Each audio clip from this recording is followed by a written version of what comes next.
Greetings. I'm gonna title this "Why Don K. Preston Pulled Out of Our Debate on the Judgment." I think there's a couple reasons why. This was last year, and we did a written exchange. I'll put that in the link. But yeah, Don he pulled out of our debate. We had written in emails trying to agree on how the debate's going to work, the rules, everything like that. He wanted me to get a New King James Version Bible. I have a few of them here. I have like 18 different translations.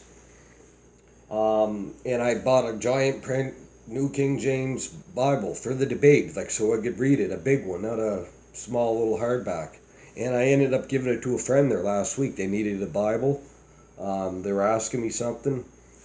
Friend just up the road, so I ended up giving her um, uh, that Bible. But I mean, that's how prepared we were. So close to the debate, and I think Don realized, obviously, in the exchange, he was getting the worst of the exchange, and he couldn't deal with, I don't think, my implication argument, and he couldn't deal with the fact of a universal judgment. He was promoting a representative judgment, that Palestine being judged represents the judgment of mankind, which of course goes completely against what Paul teaches in Romans 1:18 through 3:18, that all mankind from Adam, the antediluvians, Noah's day, all the way down to his day, would experience wrath if they were not justified.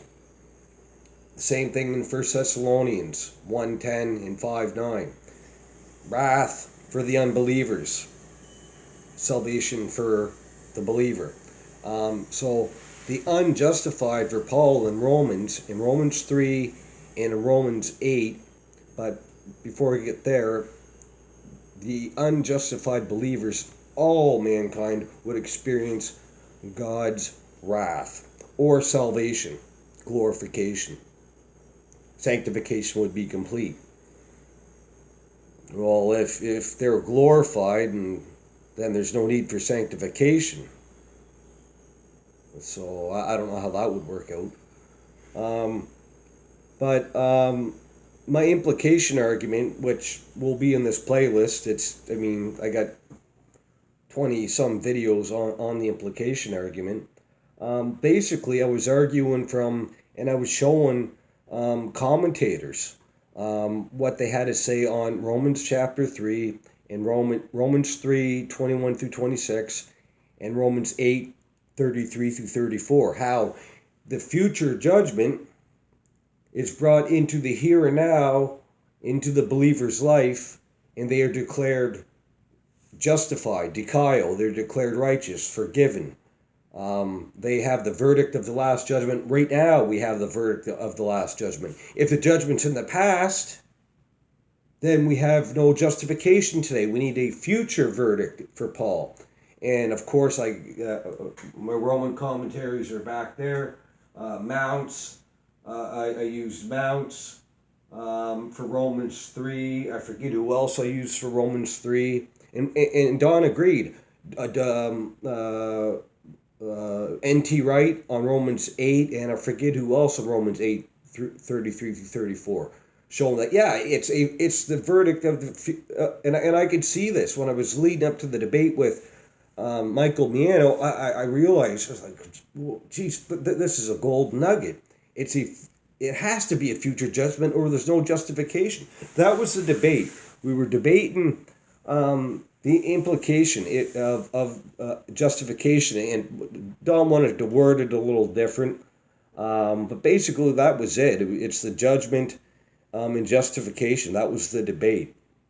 But I think he seen, and he agreed, and I'm going to put, you can read this, I'm going to put it in the description, the link, to an old blog of mine. I'm not really active on that at all.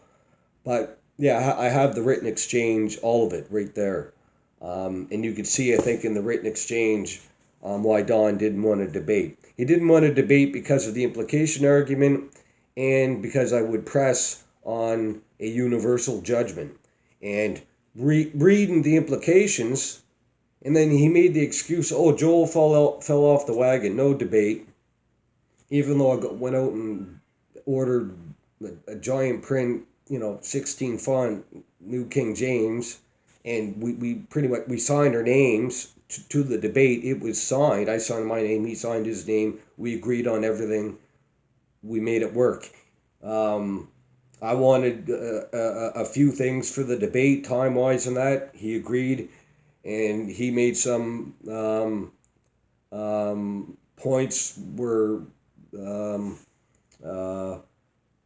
that he wanted to see in the debate, and I agreed. And so we signed our names to the debate. I have it in my email. We signed our names. The debate was ready to go, but he heard that I had a drink or something.